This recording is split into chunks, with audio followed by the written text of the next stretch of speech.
رسول اللہ صلی اللہ علیہ وسلم نے فرمایا، حرملہ بن یحییٰ، ابن وہب، یونس ابن شہاب، عروہ بن زبیر، زینب بنت ابو سلمہ، ام حبیبہ بنت ابی سفیان، حضرت زینب بنت جہش رضی اللہ تعالی عنہ سے روایت ہے کہ ایک دن رسول اللہ صلی اللہ علیہ وآلہ وسلم گھبرائے اس حال میں نکلے کہ آپ کا چہرہ سرخ تھا اور فرما رہے تھے، لا الہ الا اللہ، عرب کے لیے اس شر سے ہلاکت ہو جو قریب آ چکا ہے۔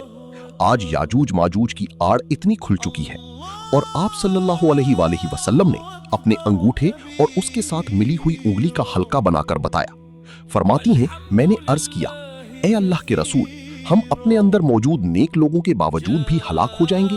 آپ صلی اللہ علیہ وآلہ وسلم نے فرمایا، ہاں، جب فسق و فجور کی کثرت ہو جائے گی۔ صحیح مسلم جلد سوم حدیث 2736۔